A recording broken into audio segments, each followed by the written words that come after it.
Nous allons prendre nos Bibles là où nous sommes, bien-aimés. Là où nous sommes, nous avons nos Bibles devant nous. Nous sommes dans le livre d'Exode parce que nous continuons notre enseignement. Exode chapitre 32. Je vais lire à partir du verset 19. Exode chapitre 32, à partir du verset 19. Et comme il approchait du camp, il vit le veau et les danses. La colère de Moïse s'enflammant. Oui, la colère de Moïse s'enflamma. Il jeta de ses mains les tables et le brisa au pied de la montagne. Il prit le veau qu'ils avaient fait et le brûla au feu. Il le réduisit en poudre, répandit cette poudre à la surface de l'eau et fit boire les enfants d'Israël. Ça, c'est notre passage que nous sommes en train de lire tout au long de cet enseignement, un grand enseignement intitulé du veau d'or à l'arche de l'Alliance. Nous avons déjà touché 2 sous-thèmes et nous continuons dans le deuxième, c'est-à-dire le temps du veau moulu. Là, nous sommes en train d'expliquer que c'est le temps de l'Église. Parce que le veau qui a été mou, ce veau-là doit normalement être mis dans l'eau. L'eau qui est l'Église, le torrent d'eau qui est l'Église, parce que c'est dans Deutéronome que Moïse a expliqué que ce taux en réalité, il avait jeté, ou c'est le poudre. Le poudre en question, il avait jeté dans l'eau du torrent. Et nous croyons que les eaux du torrent, selon Apocalypse, je crois à partir du chapitre 17, si je ne me trompe pas, le verset je crois 15, là-bas on nous explique que les eaux, en réalité, c'est le peuple et les nations. Et nous croyons que Jésus, qui est au fait le veau, dans la révélation, les veaux d'or, j'ai bien dit dans la révélation, qu'on a mou et qu'on a jeté ces poudres dans l'eau du torrent, c'est au fait la personne de notre Jésus qui est venu visiter les nations, ceux qui étaient en dehors du camp, c'est-à-dire en dehors d'Israël. Et nous avons bénéficié de sa grâce, nous qui sommes le peuple de Dieu, par son esprit, parce qu'il est en nous aujourd'hui par son esprit.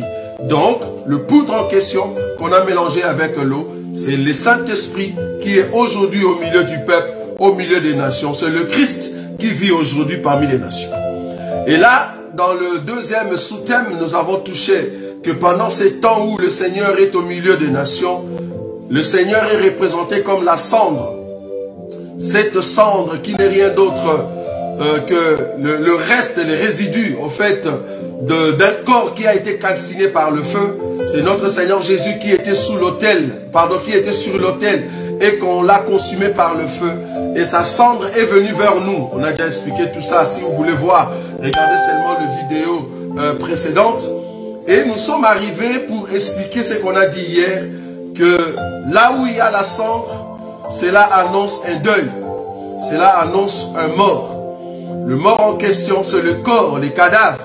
Les cadavres, c'est lui qui est notre Seigneur Jésus. Or, là où il y a les cadavres, il faut que les aigles viennent pour manger les cadavres. Et nous avons expliqué que les aigles en question qui sont venus pour manger les cadavres, c'est toi et moi qui sommes cette assemblée des élus, une assemblée de aigles, une assemblée de puissants hommes qui mangent les cadavres afin que le corps du cadavre ne soit plus vu. Or, quand le cadavre sera consommé dans son entièreté, c'est alors que nous allons monter. Donc, toute personne qui viendra pour chercher les cadavres, il ne trouvera pas les cadavres, parce que les cadavres se trouvent en nous, nous qui sommes les aigles. Donc, du coup, nous sommes les sépulcres de ces cadavres-là. Donc, je suis un tombeau vivant, un tombeau qui marche, qui cache le corps de notre Seigneur Jésus. Et nous avons terminé par dire, tous ceux qui ont les cadavres en eux, normalement les cadavres doivent pourrir, ils doivent se décomposer. Or, en se décomposant, il doit donner une odeur. Cette odeur, c'est une odeur du cadavre en nous, ça nous donne la vie. Mais pour ceux qui périssent, ça donne la mort. Vous voyez, c'est là-bas que nous avons terminé. Alors, aujourd'hui, nous allons toucher encore un élément dans ce deuxième sous-thème. Nous allons parler aujourd'hui de l'impact de la cendre. L'impact de la cendre. Et prochainement, nous allons parler maintenant de l'enlèvement de la cendre. C'est pour expliquer l'enlèvement de l'église. Si je dis l'impact de la cendre, vous allez comprendre que c'est l'impact du Saint-Esprit dans l'église.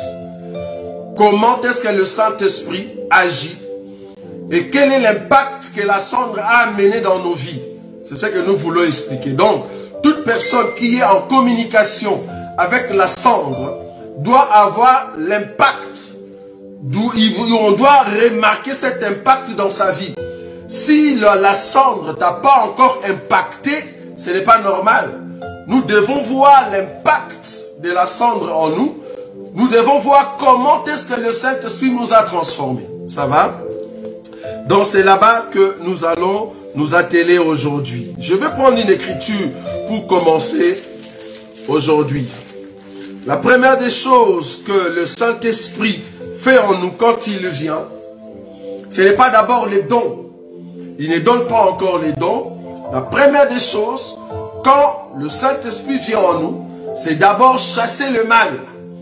Il chasse d'abord le mal qui était en nous pour qu'il puisse s'y installer. Je parle ici des enfants de Dieu. Vous allez voir que je vais faire quand même la différence entre ceux qui ont écouté la parole de Dieu et que le Saint-Esprit ne s'est pas installé. Parce que nous croyons que toute personne qui a le Saint-Esprit en lui ou en elle, cette personne ne peut pas aller en enfer. Non. Et le Saint-Esprit ne peut pas venir dans ta vie et après il part. Non. Quand tu as le Saint-Esprit, c'est parce que tu es un enfant de Dieu. Le Saint-Esprit ne peut pas s'installer et partir après. C'est-à-dire, c'est comme s'il ne savait pas qu'un jour, toi, tu vas te perdre, quoi. Le Saint-Esprit, quand il vient dans ta vie, c'est pour rester toute ta vie, en fait. Parce qu'il faut comprendre que la présence du Saint-Esprit nous amène à confirmer que nous sommes des éternels. Si j'ai le Saint-Esprit, cela veut dire que je suis éternel. Dans cette chair, je vais mourir, mais je vais vivre éternellement parce que je vais rentrer encore lors de millénium. Parce que j'avais le Saint-Esprit, vous voyez? Donc tu ne peux pas avoir le Saint-Esprit et le Saint-Esprit a fui après. Parce que le Saint-Esprit en nous, c'est l'assurance que nous irons au ciel. Mais il y a d'autres personnes qui ont été touchées par Dieu, mais que Dieu ne leur a pas donné au fait le Saint-Esprit. Il y a d'autres personnes, ils ont vu la main de Dieu, mais Dieu ne leur a pas accordé au fait le Saint-Esprit. Si Dieu n'a pas encore accordé le Saint-Esprit à une personne, c'est parce que la personne n'est pas considérée comme un enfant de Dieu. Parce que la meilleure chose que Dieu peut nous donner, c'est le Saint-Esprit. C'est le Saint-Esprit. Donc si Dieu te donne le Saint-Esprit, c'est parce que tu lui appartiens. C'est parce que tu fais partie du peuple de Dieu. Tu fais partie de ceux qui vont garder jusqu'à la fin le sceau, la parole de Dieu. Ça va? Alors je veux ici commencer par la délivrance. Parce que la meilleure des choses qu'on peut recevoir de Dieu, c'est la délivrance. Quand le Saint-Esprit vient en nous, il vient amener la délivrance. Or, dans cet évangile, nous disons toujours, nous avons deux sortes de délivrance. La première délivrance, c'est la délivrance de l'âme d'une personne qui était captive et que Dieu va maintenant sauver. Et la deuxième délivrance, c'est l'installation de la personne du Saint-Esprit par le biais de l'enseignement pour que tu sois rassuré que tu es réellement éternel. Ça va? Mais il y a beaucoup qui ont reçu seulement cette première partie de la délivrance. Il y a beaucoup qui ont vu la main de Dieu. Ils étaient captifs, c'est vrai. Mais après, il y a eu la main de Dieu. Mais cependant, comme ils ne sont pas des enfants de Dieu, mais le voilà qui rentre encore dans le péché. Or, il fallait attendre la deuxième délivrance, qui est en fait l'installation de la personne du Saint-Esprit en toi. L'installation. C'est-à-dire le Saint-Esprit a fait de toi sa demeure. Dieu habite en toi. Ça, c'est autre chose. Ça va? Je vais toucher une écriture. Matthieu. Matthieu chapitre 12. C'est notre passage clé pour expliquer le 2 délivrance. Remarquez, Matthieu chapitre 12, à partir du verset, Matthieu chapitre 12, à partir du verset 43, la Bible dit ceci. Lorsque l'esprit impur est sorti d'un homme, il va par des lieux arides, cherchant du repos, et il n'en trouve point. Comprenez que ce que nous voulons présenter ici, c'est un rappel. Mais dans ces rappels, il y a de nouveautés. Ça va? Il y a déjà d'autres parmi vous qui ont déjà écouté cet enseignement. Mais comprenez qu'il y a de nouveautés. C'est ça, au fait, l'enseignement. Verset 43. Lorsque l'esprit impur est sorti d'un homme, il va des lieux arides cherchant du repos et il n'en trouve point. Or, comment est-ce que le mauvais esprit est sorti de ce corps? Vous allez comprendre que les diables ne peuvent pas chasser les diables. Les diables ne peuvent pas chasser le diable, c'est pas possible. Si le diable vient dans ta vie, c'est pour ajouter encore d'autres esprits. Les diables ne peuvent pas chasser le diable. Donc ce qui a chassé l'esprit ici, dans le verset 43, n'est que Dieu, par la puissance de la parole, par la puissance du Saint-Esprit, l'homme qui était démoniaque, l'esprit impur est sorti. C'est-à-dire, cet homme était captif dans le péché. Maintenant, l'esprit impur qui le rendait captif dans le péché est sorti. Mais il faut comprendre que quand l'esprit est sorti, c'est comme si ton cœur, ton âme est restée vide. Ça, c'est la première délivrance. On va prier pour toi. Les mauvais esprits peuvent sortir. Tu étais malade, on dépose les mains, tu reçois la guérison. Tu avais des mauvais esprits qui te dérangeaient la nuit, nous prions pour toi et Dieu te fait grâce, ces esprits sont partis. Ce n'est pas un homme qui délivre un homme, non. C'est Dieu qui délivre les hommes par ses serviteurs ou par ses enfants. Donc quand nous prions pour toi, quand nous implorons la grâce de Dieu sur toi, l'esprit impur qui te dérangeait va quitter. L'esprit impur va partir. Mais comprenez que cet esprit impur en partant, comme il habitait en toi, tu étais sa maison, tu étais sa demeure. Vous voyez? Tu étais sa maison. C'est là-bas qu'il s'est retrouvé dans le repos. Parce que toi, tu étais un captif. Je suis le mot captif. Un captif dans le péché. Je vais prendre encore une autre écriture. Donc la première délivrance, Dieu vient d'abord, il enlève le mauvais esprit, le ténèbre qui régnait en toi, afin que la lumière vienne. Or, la lumière en venant, il va chasser les ténèbres, qui est le mauvais esprit. Il va chasser la loi du péché qui régnait en toi. Ça, c'est la première partie. Je donne encore une autre écriture pour soutenir cela. Romains chapitre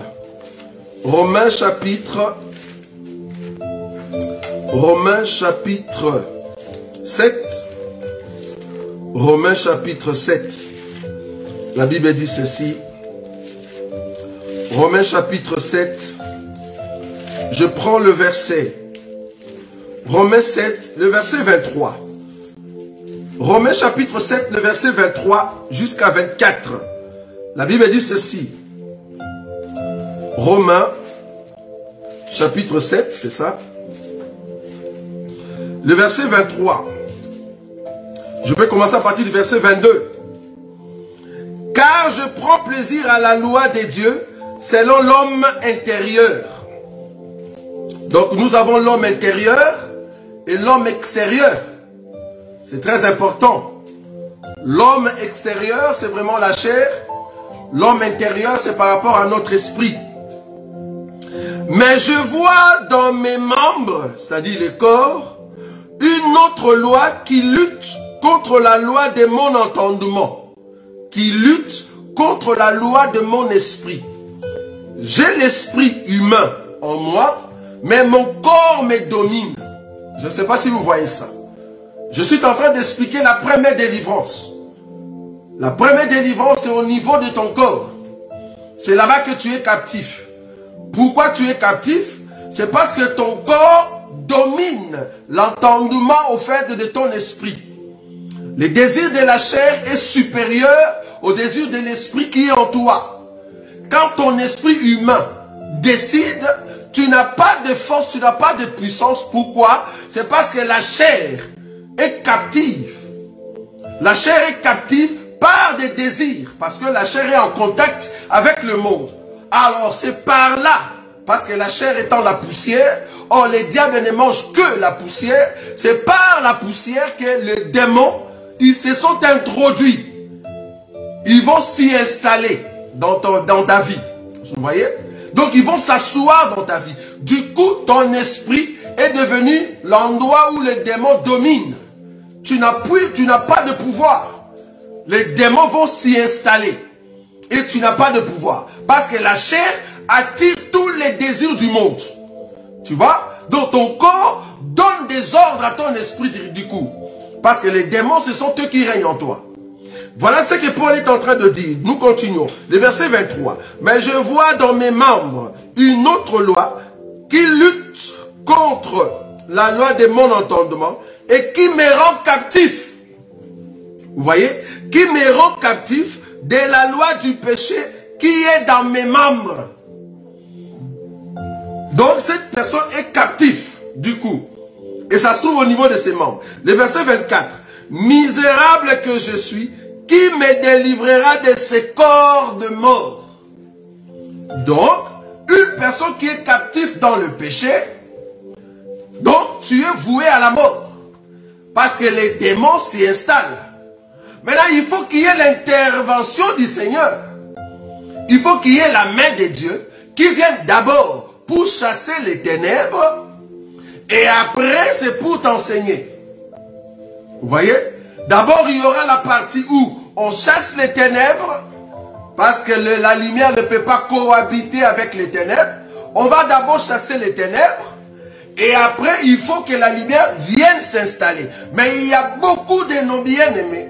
Ils ont reçu seulement la grâce où la lumière a chassé les ténèbres, mais ils n'ont pas ouvert leur cœur, leur âme, pour que la lumière s'y installe. C'est là-bas que nous martelons deux sortes de délivrance. La première délivrance, c'est juste écarter les ténèbres. Mais la deuxième délivrance, c'est ça qui est meilleur, que beaucoup refusent. Beaucoup ne donnent pas leur vie à Jésus, pour que Jésus puisse s'installer. Vous voyez? Misérable que je suis, qui me délivrera de ces corps de mort? C'est parce que tu es captif. Maintenant, c'est Jésus qui vient maintenant pour, en fait, enlever. C'est Jésus qui vient pour enlever la loi de la mort qui était en toi. C'est Jésus qui vient. Remarquez. Luc chapitre 4. Luc chapitre 4. Luc chapitre 4. Je prends le verset 18. Luc chapitre 4, le verset 18. La Bible dit ceci. L'Esprit du Seigneur est sur moi. Ça c'est le Seigneur.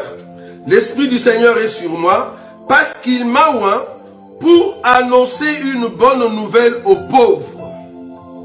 Il m'a envoyé pour guérir ceux qui ont le cœur brisé. 19.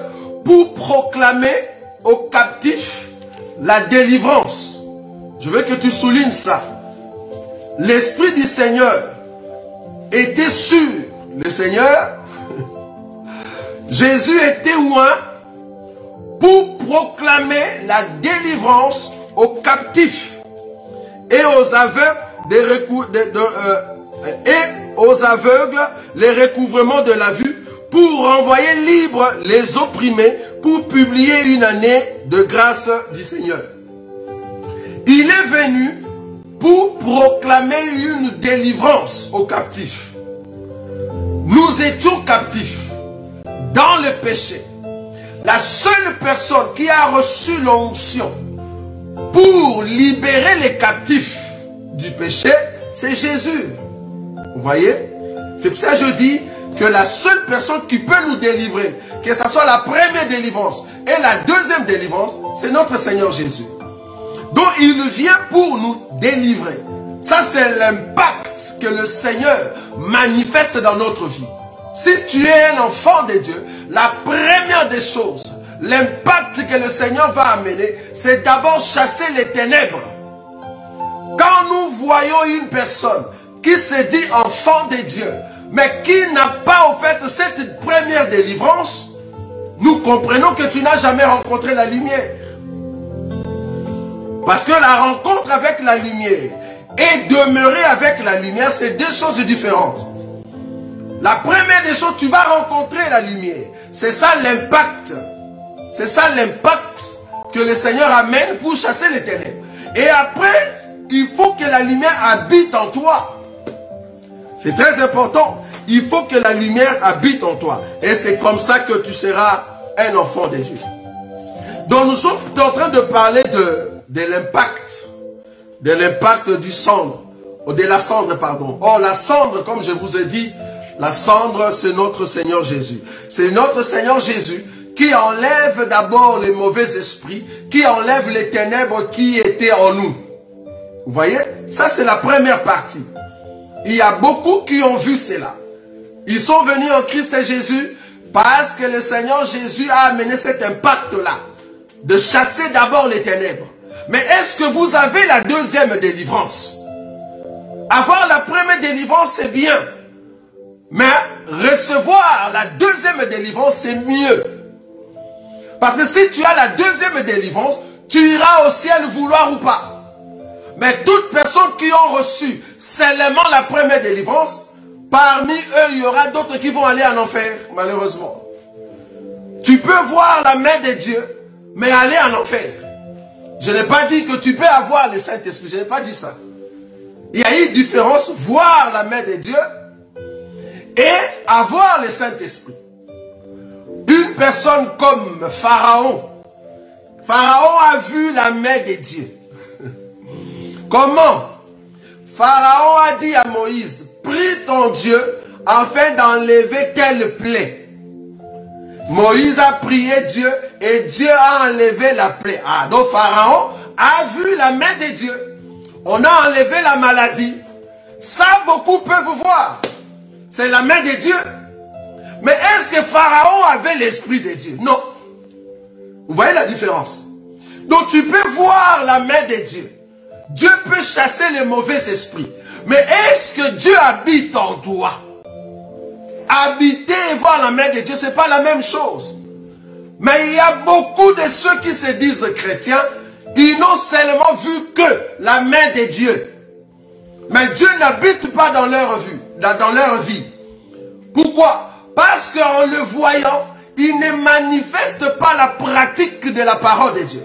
Or, pour pratiquer la parole de Dieu, il faut que la parole de Dieu habite en toi. Si tu n'as pas la parole de Dieu en toi, tu ne sauras pas pratiquer cette parole. Je ne sais pas si vous comprenez ça. Je continue. Remarquez une chose. Donc, je rentre dans le livre de Matthieu. Matthieu, chapitre 12, là où nous étions tout à l'heure. Le verset 43. Lorsque l'esprit impur est sorti d'un homme, il va par des lieux arides cherchant du repos. Et il n'en trouve point.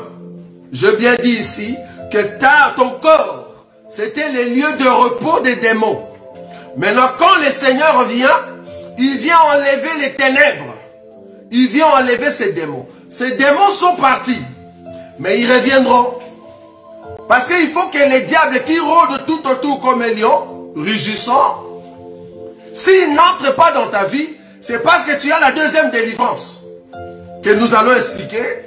Mais s'il peut entrer, parce qu'il rôde toujours, on l'a chassé mais il continue à rôder, il peut partir et revenir. Qu'est-ce qu'il va trouver? Vous voyez? C'est ça qui fait la force de la deuxième délivrance. C'est-à-dire la première délivrance tu l'as reçue. Nous disons Amen.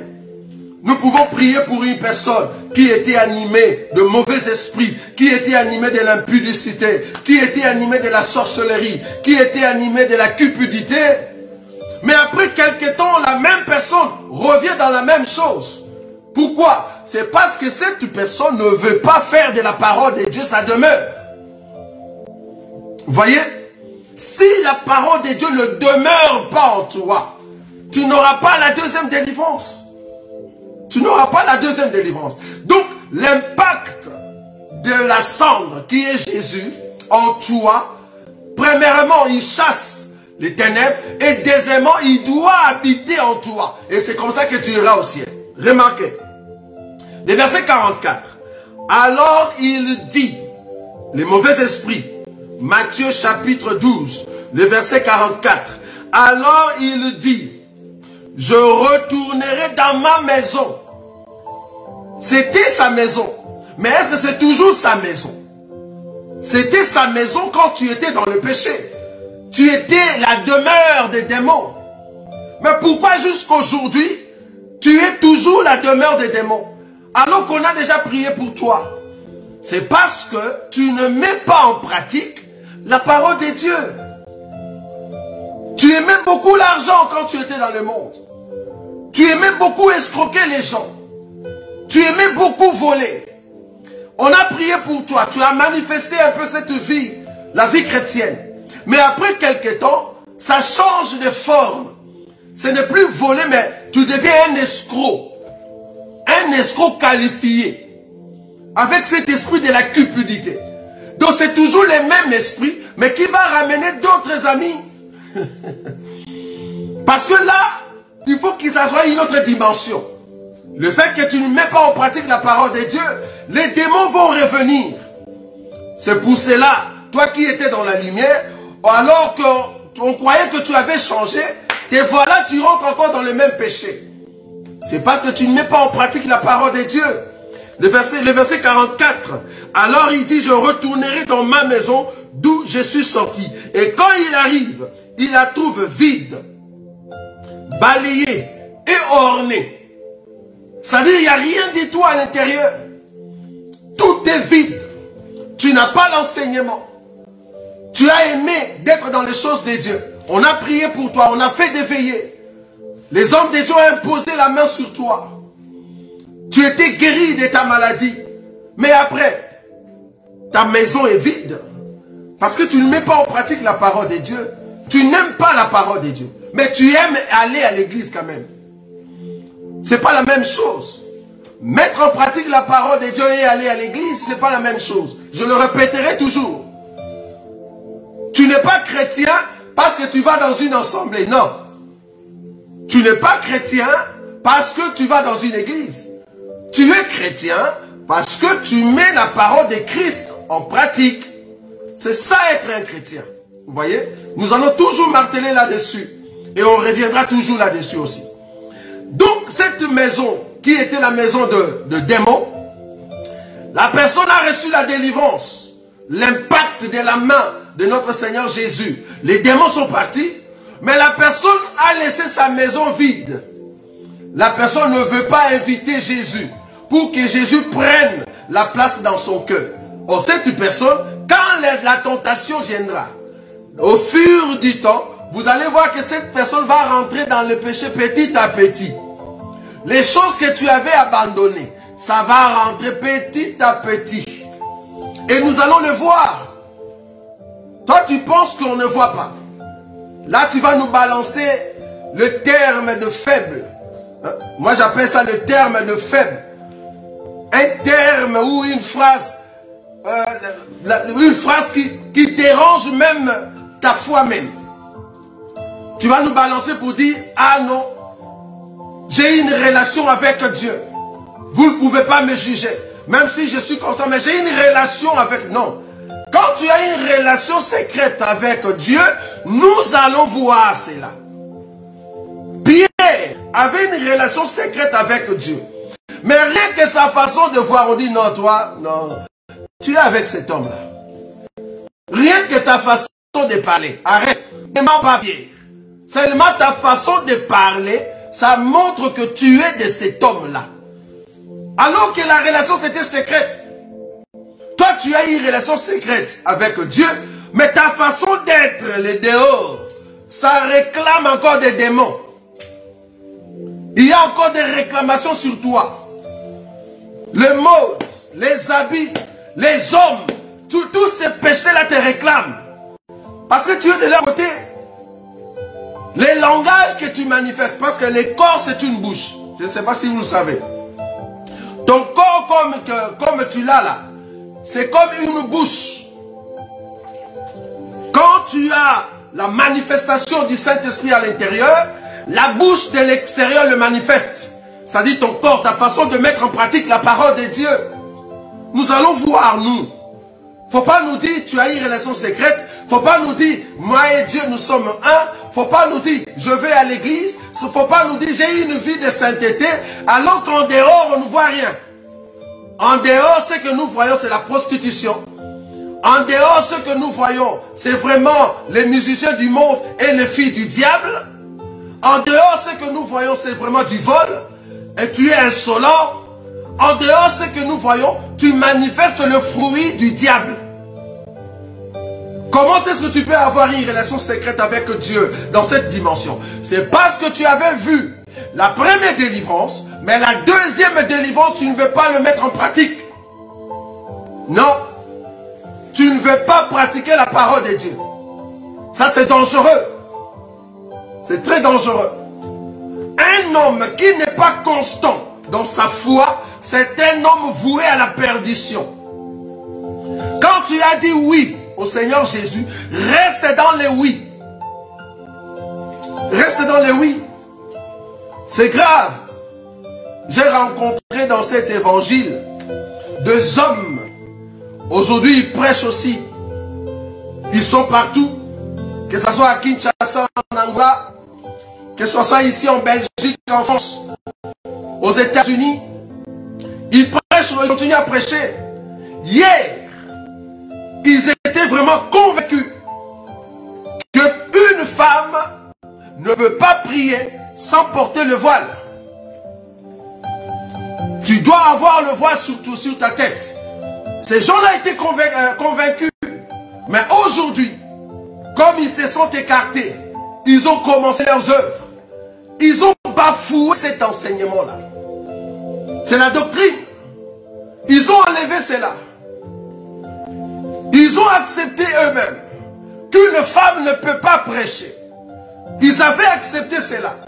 Mais comme ils ne sont pas constants dans leur foi, aujourd'hui, ils ont dit non. C'est parce que dans l'église de Corinthe, il y avait des problèmes.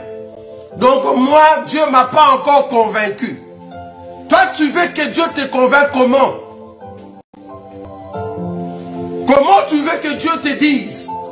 Alors que c'est écrit dans la parole de Dieu. Noir sur blanc. Si tu ne le vois pas dans le livre de Corinthe, va chez Timothée. Là-bas, c'était l'église d'Éphèse. Si à l'église d'Éphèse, tu ne le vois pas, va à l'église de Thyatire. Là-bas, c'est le Seigneur Jésus-Christ lui-même qui dit ça. Donc pour toi, une femme peut enseigner dans l'assemblée de saints. Alors que hier, tu avais cru à cela. Mais aujourd'hui, tu dis non. Parce que je ne suis plus avec ces gens-là, je vais enlever cet enseignement. Mais tu te trompes, bien-aimé. Tu ne peux pas être avec nous dans les quatre murs, mais partout où tu vas aller, tu dois rester dans l'assemblée des aigles, là où il y a les cadavres. Je vous ai dit la fois passée, quand la Bible dit n'abandonnons pas notre assemblée, parce que nous n'avons qu'une assemblée. Si nous sommes chrétiens, nous tous, même si nous ne sommes pas dans les mêmes quatre murs, mais partout où nous allons aller, nous devons avoir le même enseignement. Même enseignement. La Bible dit que la femme ne prenne pas de l'autorité sur les hommes. Que la femme se taise dans l'assemblée de saints. Mais toi, tu permets à la femme de prêcher. Mais hier, tu l'avais accepté. Mais comment est-ce qu'aujourd'hui, tu ne veux plus? C'est parce que tu n'es pas constant dans ta foi. Dieu ne m'a pas convaincu. Tu veux que Dieu puisse te convaincre comment? Comment tu veux que Dieu puisse te convaincre? Dis-nous. Qu'il descende lui-même du ciel, qu'il puisse te parler dans ta chambre. Que la voix sorte du mur. Dieu va te convaincre par les hommes de Dieu qui sont en train de présenter l'enseignement et par des questions que toi tu vas poser. Si tu as posé des questions et qu'on te montre noir sur blanc, il n'y a aucune femme qui a enseigné dans les assemblées de saints, alors pourquoi tu es en train de douter? C'est parce que tu n'as pas, c'est parce que tu n'as pas au fait l'enseignement en toi. Tu ne veux pas mettre en pratique cela. Vous voyez? La Bible dit dans le verset 44 que ces mauvais esprits viendront. Ils vont voir le cœur si réellement tu as encore l'enseignement. Si réellement tu as vraiment l'enseignement. Vous voyez? Donc du coup, toute personne qui est en train de bafouer l'enseignement, c'est compliqué. Le verset 45. Il s'en va, c'est-à-dire le mauvais esprit. Il s'en va et il prend avec lui cet autre esprit plus méchant que lui. Il entre dans la maison, s'y établissent. Et la dernière condition de cet homme est pire que la première. Il en sera de même pour cette génération méchante. Avant, tu volais seulement 1 euro. Avant, tu volais seulement un pantalon. Mais le jour où tu vas bafouer l'enseignement, ça sera maintenant l'escroquerie. Tu vas commencer à escroquer les gens, croyant que le Seigneur est avec toi. Quel malheur! Vous voyez? Alors qu'il faut recevoir la deuxième délivrance. Je vais prendre encore une autre écriture. Je suis en train de soutenir ici la pensée de notre Seigneur Jésus par rapport à la présence du Seigneur dans nos cœurs. Je vais prendre une autre écriture. Je suis dans le livre de Jean. Jean chapitre 8. Jean chapitre 8. Jean chapitre 8. Je prends le verset 34. Jean chapitre 8, le verset 34. La Bible dit ceci. En vérité, je vous l'ai dit. Leur répliqua Jésus, quiconque se livre au péché est esclave du péché. Quiconque se livre au péché est esclave du péché. Comment est-ce que tu seras esclave du péché? C'est parce que tu te livres en cela. Tu aimes cela. Et si tu avais déjà goûté la lumière de Dieu, quand tu vas rentrer dans le péché, la première des choses que les démons vont faire, ils vont mettre dans ton cœur cet esprit de ne pas nous aimer. De ne pas aimer ceux qui sont dans l'enseignement. De ne pas aimer ceux qui prient réellement. Tu vas commencer d'abord à dire, qu'est-ce qu'ils croient? Tu vois? Or, avant tu aimais cela. Avant tu aimais la vérité. Avant tu aimais condamner le péché. Mais parce que tu commences à rentrer petit à petit dans le péché, tu vas commencer à nous condamner. Qu'est-ce qu'ils pensent? Ils pensent qu'ils sont des saints. Ils pensent que c'est seulement eux qui vont aller au ciel. Oui, c'est seulement nous. Pourquoi? Parce que nous mettons en pratique la parole de Dieu et nous sommes constants. Nous ne changeons pas d'enseignement. La même chose que je suis en train de dire aujourd'hui, janvier 2022. Je l'ai dit depuis 2009. Dans des radios. Parce que je parle par rapport aux radios. Pour ceux qui m'écoutaient. Depuis 2009, j'étais encore dans des radios. Vous voyez? Je suis resté constant. Je condamnais les mal. La même chose que je suis en train de dire aujourd'hui. En ce qui concerne la dîme. J'ai commencé à dire cela depuis 2009. J'étais encore dans des radios. Et j'avais même pas encore rencontré l'assemblée des saints. J'étais en train de marteler sur la dîme. J'ai dit non, la dîme n'est pas d'actualité. Depuis 2009. Jusqu'à aujourd'hui, je prêche la même chose. Parce que j'ai vu la lumière là-bas. Je suis resté constant. Parce que je sais ce que je suis en train de dire. C'est pour cela, toute personne qui va s'élever pour qu'il vienne faire un débat en ce qui concerne la dîme, tu vas tomber. Parce que c'est quelque chose de plus de 10 ans plus de 10 ans que j'ai maîtrisé ces choses-là. Donc tu dois vraiment être fort de nous ressortir une écriture qui va vraiment nous aider pour que je vienne ici dire je me répands. Tu dois vraiment être fort. Parce que je crois réellement qu'aujourd'hui, la dîme n'est plus d'actualité. Je le crois. Nous ne pouvons pas payer la dîme, non.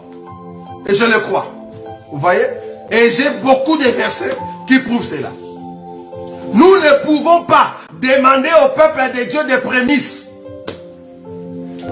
Nous ne pouvons pas. Tu as une écriture où on a demandé des prémices après la croix. Quelles prémices? Prémices de quoi? De mon salaire. Et toi, les pasteurs, les prémices, tu as donné à qui? Si moi, je vais te donner des prémices. Et toi, pasteur, quand tu as travaillé, parce que tu es pasteur, mais en même temps, tu travailles, non? Maintenant, tes prémices à toi, tu donnes à qui? Au temps de l'église, prémices. Non, n'a pas de place. Ce que nous avons vu après la croix, c'est juste les offrandes, les dons que le peuple de Dieu apporte dans la maison du Seigneur. Ce que moi j'ai vu, c'est ce que je vais pratiquer. Je ne peux pas fonder, non. Si tu as des prémices en argent, parce que tu as trouvé un salaire, il faut donner des prémices, sinon tu ne vas pas aller au ciel. Aidez-nous avec ces écritures-là. Comme ça, nous allons nous repentir. Parce que j'ai besoin d'aller au ciel. Aujourd'hui, nous ne voyons pas la voie où nous devons demander des prémices au peuple de Dieu. Nous ne voyons pas cela. C'était la loi instaurée en Israël, mais pas à l'église. C'était une imposition qu'on a dit à Israël par rapport à ce qu'il était en train de faire en Canaan. Mais pas nous, l'église. Bon, il y a beaucoup à dire là-dessus. J'étais en train de dire que la première délivrance, c'est quand la lumière vient ôter les ténèbres. C'est très important. Maintenant, la deuxième délivrance. La deuxième délivrance, c'est au fait, la parole de Dieu doit habiter en toi. Tu dois recevoir cette parole. Et quand la parole vient en toi, cette parole ne peut pas te laisser vide. Non. Je vais prendre une écriture. 2 Pierre. 2 Pierre. 2 Pierre, remarquez. 2 Pierre. 2 Pierre chapitre 1er. 2 Pierre chapitre 1er. Je prends le verset 2 Pierre chapitre 1er. Vous pouvez commencer à partir du premier verset. Mais ici, moi, je vais prendre le verset 5 jusqu'à 9. Vous pouvez lire du premier verset jusqu'au verset 11. C'est très important. Mais moi, je vais juste prendre le verset 5 jusqu'à 9. Si tu as ça en toi, les démons, quand ils viennent, ils vont trouver que ta maison est logée. Il y a quelqu'un qui loge dans ta maison, c'est le Seigneur Jésus. Parce que ton cœur est rempli de la présence de la parole. Donc du coup, les démons ne vont plus entrer.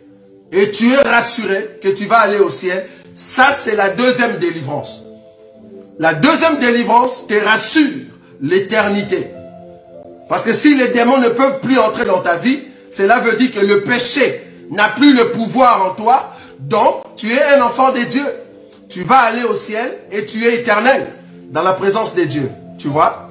Donc, 2 Pierre, chapitre 1er, à partir du verset 5, la Bible dit ceci.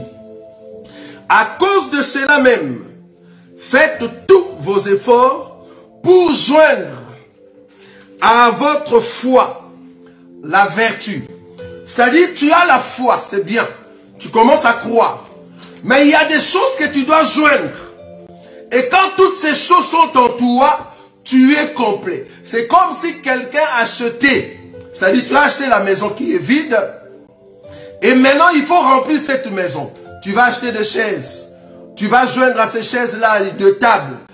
À ces tables, tu mets je ne sais pas, salle à manger. À cette salle à manger, tu amènes la cuisine. Tu amènes le lit, tu amènes le matelas, tu amènes des rideaux. Tu aménages la maison pour que la maison ne soit pas vide. Tu vois? La maison était vide, mais il faut acheter de meubles pour que la maison soit complète. Pour que la maison soit complète, comme ça la maison n'est plus vide. Vous voyez? C'est ce que le Seigneur est en train de nous dire par le billet de Pierre. Donc le verset 5 nous dit ceci. Là c'est notre foi. J'ai cru au Seigneur, je viens au Seigneur. Il a enlevé au fait les ténèbres, c'est bien, mais ma maison est encore vide. Mais je dois maintenant remplir ma maison de meubles, dit Seigneur. Vous voyez? Donc tout élément qui remplit mon cœur, c'est ça qui fait que je suis dans la deuxième délivrance, qui va me rassurer, au fait je vais aller au ciel. Je souligne ça.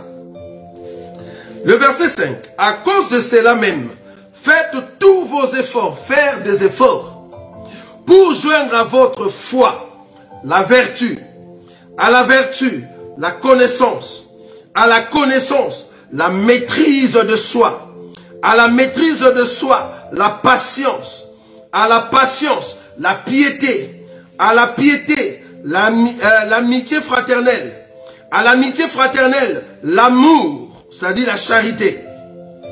8. Car si ces choses, écoutez le verset 8, car si ces choses sont en vous et ils sont avec abondance, elles ne vous laisseront point oisifs, ni stériles, pour la connaissance de notre Seigneur Jésus.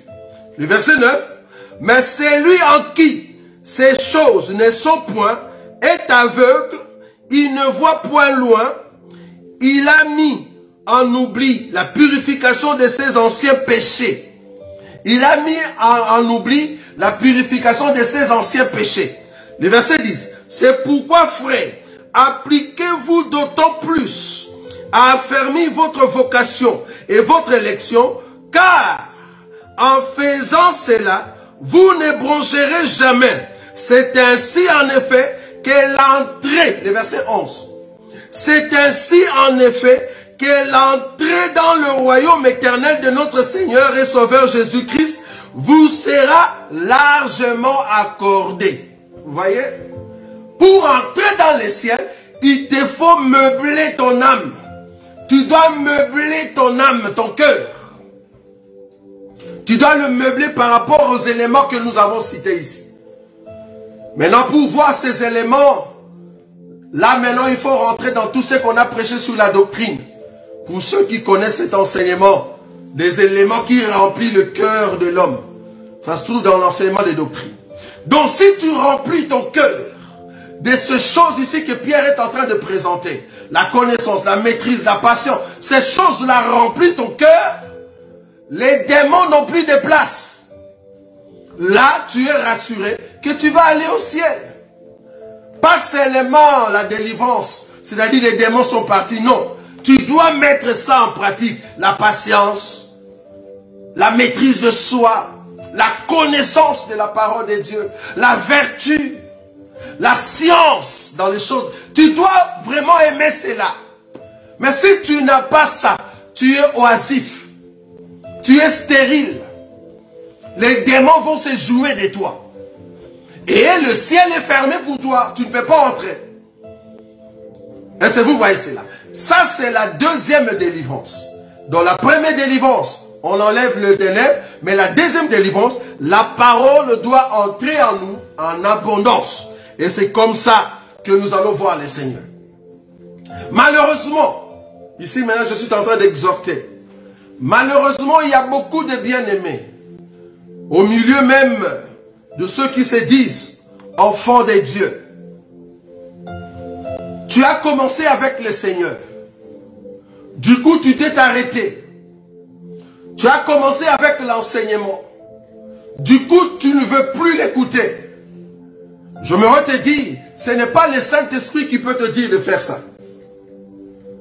Quand tu te dis toi-même que je n'aime plus cet enseignement, mais si c'est un enseignement qui purifie l'âme, qui purifie l'homme intérieur, mais pourquoi tu ne l'aimes pas?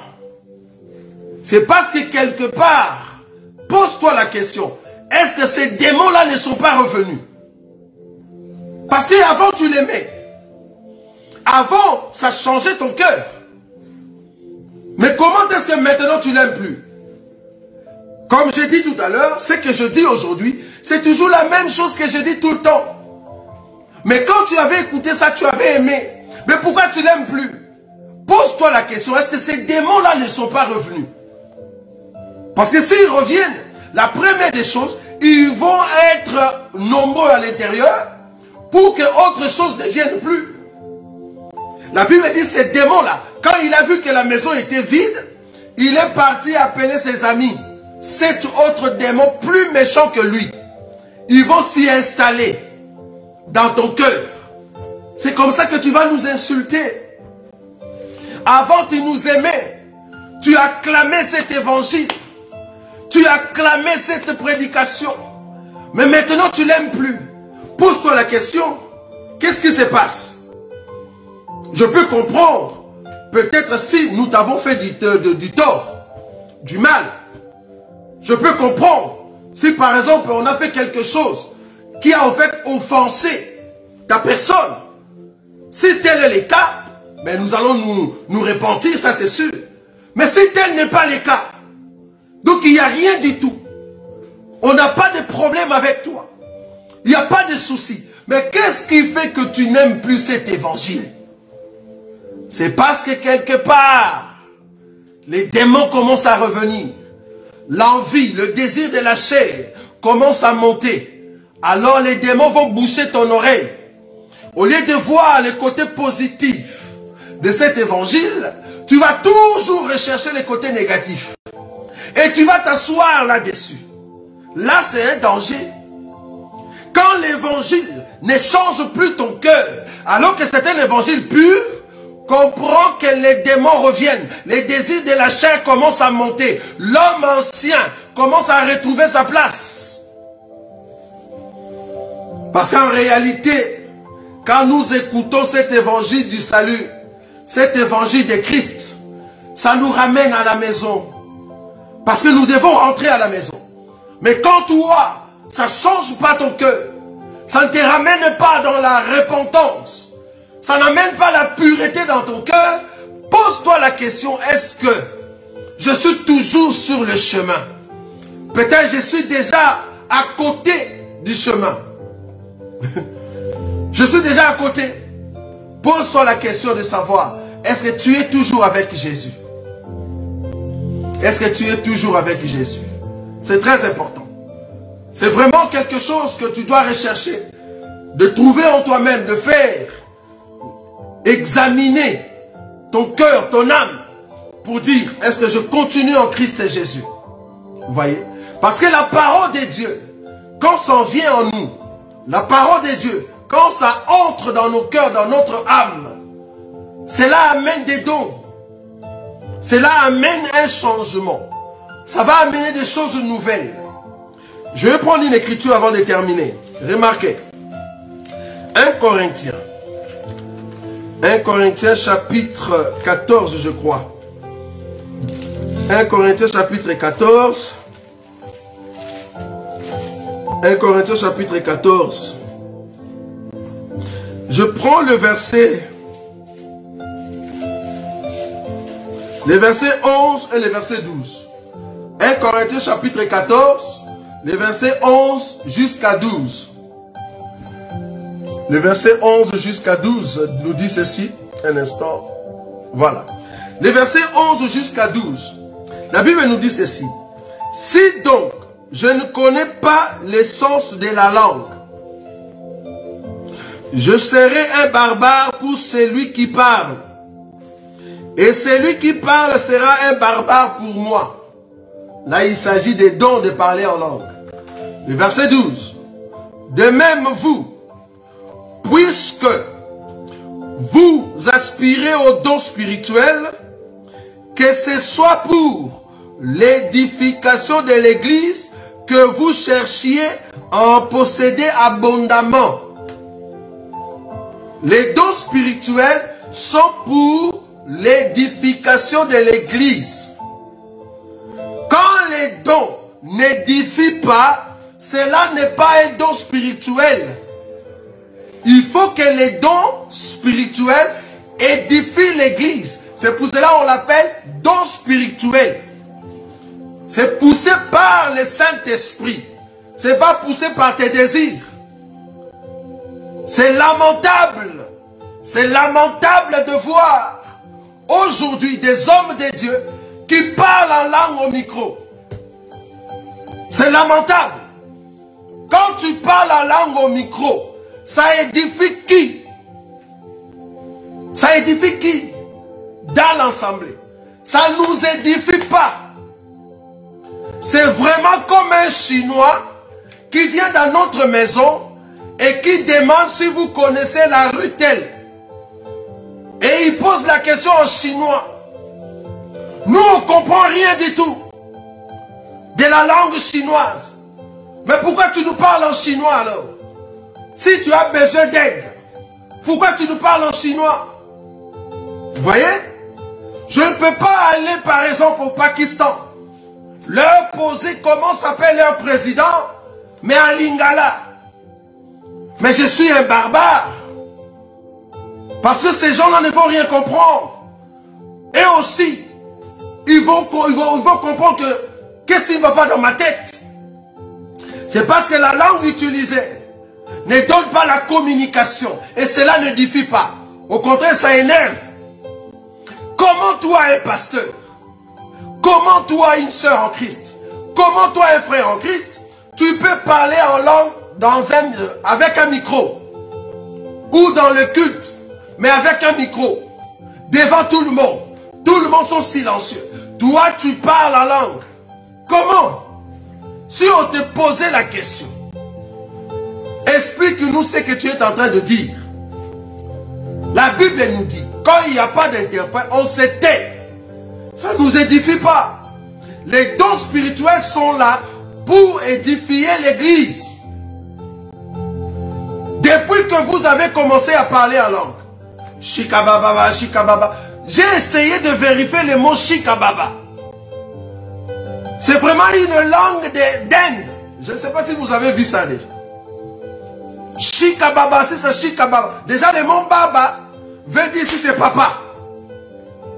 Alors, Shikababa, on ne sait pas le Shikababa, ça c'est quoi?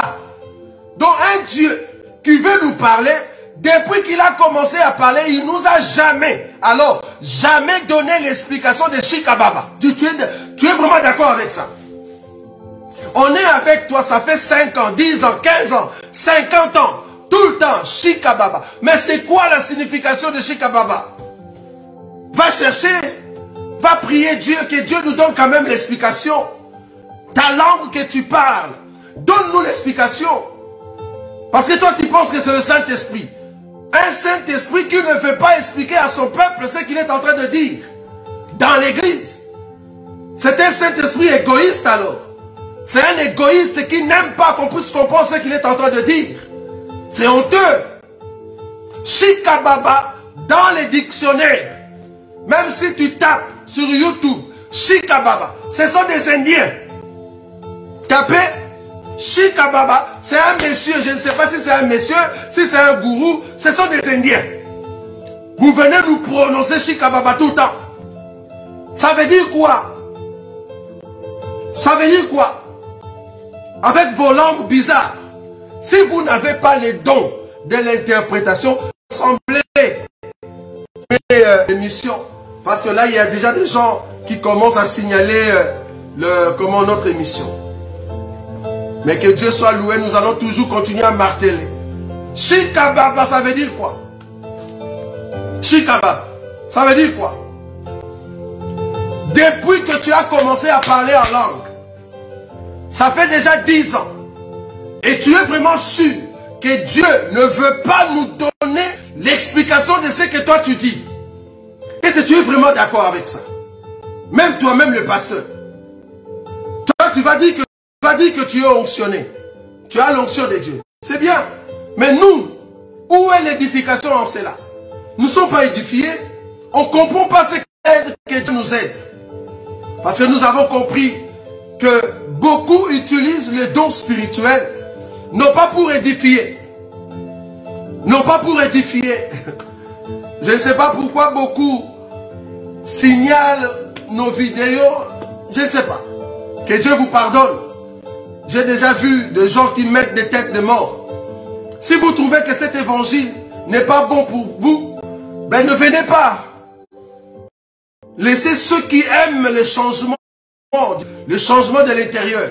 Tu ne peux pas changer si on ne t'avertit pas. Remarquez, je rentre encore dans Pierre. 2 Pierre, là où nous étions tout à l'heure. 2 Pierre, chapitre 1er. Parce que les avertissements, c'est ça qui va t'amener à changer. Tout ce que moi je fais ici, je viens toujours vous avertir. Ne fais pas ça, ça c'est pas bon. Tu ne peux pas parler en langue au micro. Non, ça ne se fait pas. Parce que si on te demande l'explication, tu n'as pas. Alors, tais-toi, va prier à la maison. Parce qu'il n'y a pas d'interprète. 2 Pierre, non pardon, 2 Pierre, oui. 2 Pierre, chapitre 1er. Je vais prendre une écriture ici. Le verset combien? Alors, 2 Pierre. 2 Pierre, oui, chapitre 1er, voilà. Je prends le verset 12. Voilà pourquoi je prendrai soin de vous rappeler ces choses, bien que vous les sachiez et que vous soyez affermis dans la vérité présente. Bien que vous les sachiez, bien que tu le sais, mais je viendrai toujours rappeler cela, que telle chose n'est pas bon. Je vais marteler là-dessus. Et si toi tu trouves que c'est pas bon, mais tu peux rester à l'écart, il n'y a pas de souci. Mais nous allons marteler là-dessus. Que cet évangile est bon. Ça change l'intérieur. Un évangile très fort, un évangile qui transforme l'homme intérieur. Vous voyez? Donc, les dons sont donnés pour l'édification du corps de Christ. C'est pas pour toi. Quand tu as un don, il faut comprendre que le peuple de Dieu doit être édifié. Je ne peux pas parler moi-même dans l'église. Je commence à parler en langue alors qu'il n'y a personne qui comprend. Je ne peux pas prophétiser parce que j'aime pas telle personne. J'amène une fausse prophétie. Je dors, je me réveille, j'amène la prophétie juste parce que je veux changer la pensée d'une personne. Je viens te dire quelque chose alors que Dieu m'a rien dit. Dieu m'a rien dit, mais j'ai fabriqué une prophétie, une vision, juste dans le but de t'amener de mon côté. Ça, c'est pas bon, ça. Ça, c'est pas bon. Tu as vu, soi-disant, tu dormais, tu as vu quelque chose, mais la chose en question, ça relate exactement la situation dans laquelle nous sommes. Ça va pas. C'est parce que tu as fabriqué les songes en question. Tu as fabriqué cela. Je me rappelle, les années passées, quelqu'un m'a dit, ah, je dormais et j'ai vu qu'on a disputé très fort. On avait des discussions, tout ça, il y avait des problèmes. Mais en réalité, la personne était en train de préparer des discussions. Quand j'ai compris cela, j'ai dit, ah, le songe en question, c'était pour te préparer. Vous voyez?